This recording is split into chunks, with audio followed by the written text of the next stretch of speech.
The phone in your pocket right now can already reach a satellite, and there's a good chance you have the most useful part of it for free and you don't even know it's there. Here's the strange part. Most people who ask us about this think they have to buy something, sign up for something, or switch carriers. You don't. It's already sitting in your phone, waiting for the one day you lose signal. So here's what we're gonna do. 6 things people believe about the satellite phone in their pocket and what's actually true about each one.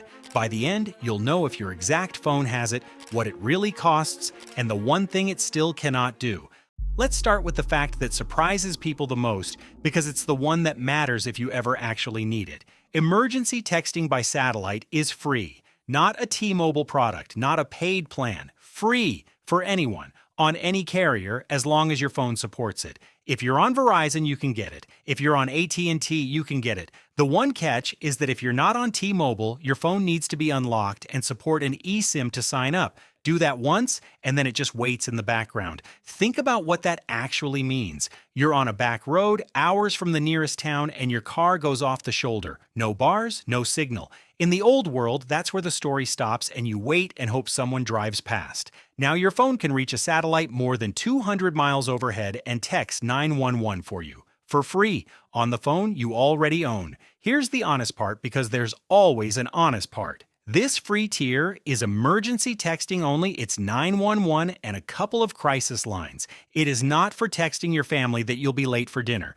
That costs money and we'll get to it. But the safety net, the part that could genuinely matter one day, costs you nothing but a one-time sign-up. And that sign-up is the one thing you should do in advance. Do it now, tonight, while you're thinking about it. Because the day you need it is not the day you want to be figuring out how to switch it on. The question we get more than any other is some version of, how do I set this up?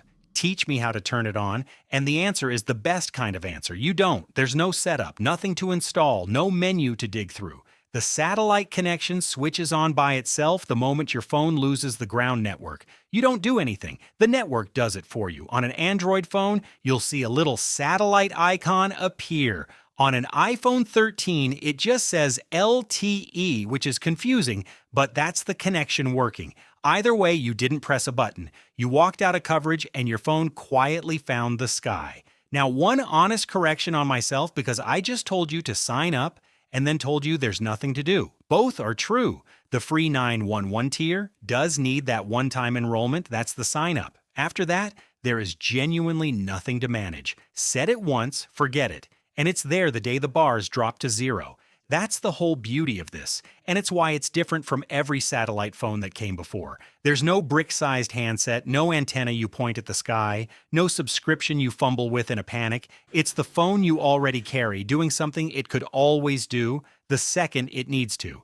Here's a belief that was true a year ago and isn't anymore. A lot of people still think this is texting only. A satellite message, and nothing else. That was the launch version. It's moved well past it. Since late 2025, the service runs a handful of real apps over the satellite link. WhatsApp, including voice messages and even video messages. Google Maps, AccuWeather, all trails for the hikers. It's not a message and nothing else service anymore. It's messaging plus the specific apps that actually matter when you're out of coverage.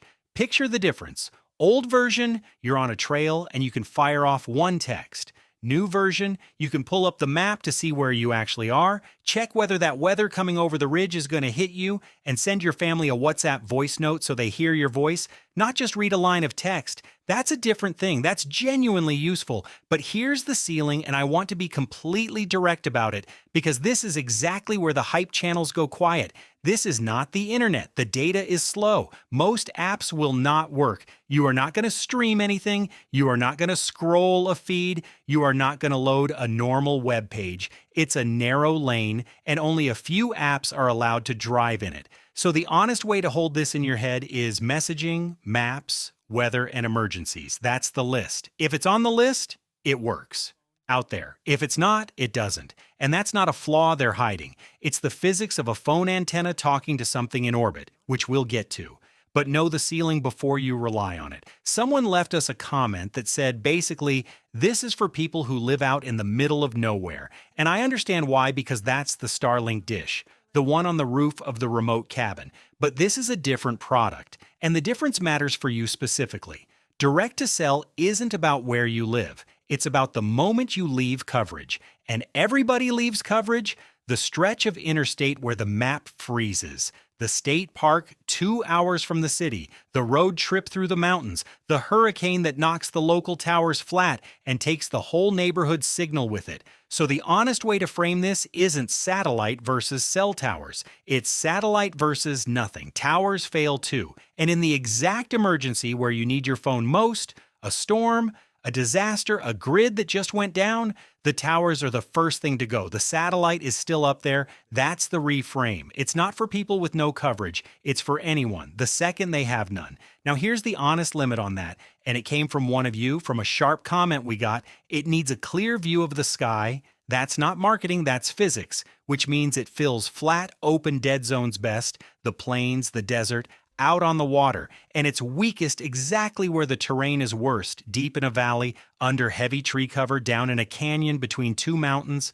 The place your signal is worst is often the place the satellite struggles too. Nobody in this space tells you that. We just did. Here's the one that trips up the most people, and it's the one worth getting right before you count on any of this. Someone asked us, can I get this on a cheap plan, a free phone plan? And the answer flips the question around. The gate isn't your plan, it's your phone. The free 911 tier is open to any carrier, we covered that. But it needs a phone that supports satellite, and right now that's around 60 models. An iPhone 13, a Pixel 9a, a Samsung Galaxy S21 or newer. Some Motorola models, if you've got a recent phone, you're probably fine. If you're carrying a basic free with the plan handset, it very likely cannot do this at all. So the barrier for someone on a tight budget isn't the price of the service, it's the price of the phone. And here's the twist that catches even the tech savvy. Some phones are left off the T-Mobile list, not because they're too old, but because they're too new. The iPhone 14 and up, the Pixel 9 and up, those have their own built-in satellite emergency texting straight from Apple and Google. So T-Mobile's version doesn't cover them because they already have their own. Which means the question, is my phone supported, has a surprising answer in both directions. Too old and it can't. Brand new, and it might already do it a different way. So before you rely on any of this, do one thing. Find out exactly which of these your phone is. Is it on the satellite list? Does it have its own built-in version? Or is it a basic handset that does neither? That one check is the difference between having a safety net and just thinking you do. Last one, a lot of people land in one of two camps. Either they think it'll always just be a bit of texting, or they think full satellite internet is basically here already. Both are wrong, and the truth sits right in the middle. The reason the service is limited today is capacity. One satellite covers a huge stretch of ground, and everyone under it shares the same slice of bandwidth. That's fine for a text. It's not enough for much more, but the next generation of satellites is built to carry far more capacity, and SpaceX has said the goal is to push that up by a large multiple, not a little, a lot. More bandwidth per person in every footprint. That's the jump. That's what moves this from text your family in a dead zone towards something closer to a real signal. And the honest version, because this is the whole reason you trust us over the hype channels. That is a roadmap, not a receipt. It's the plan, not the product. It depends on new satellites getting up there on schedule, and schedules slip. So when someone tells you full satellite phone service is coming next year, the honest answer is, it's coming, it's just not here, and nobody can hand you the exact date. So here's where it all lands in 3 honest lines. 1. The most useful part, the free emergency safety net, is probably already in your pocket. It costs nothing to switch on, and it works on any carrier. Go turn it on tonight. 2. It does more than texting now, maps, weather, a few apps, but it is not the internet, and it needs a clear view of the sky. Know the ceiling before you count on it. 3. The big upgrade is real, but it's a couple of years out, not here today. It's a fallback for the moment you lose signal, not a replacement for your carrier. The pump wasn't lying, it just wasn't telling the whole story, and neither is the hype around this. Now you've got the whole story. If this cleared it up for you, do the 2 things that keep this channel going. Hit like and hit subscribe, so the next one finds you. And here's the next question, the one this whole thing sets up. If satellite can already reach your phone for free, how close are we to actually killing your monthly phone bill for good? We ran the numbers. The answer is closer than you'd think. That's the next video.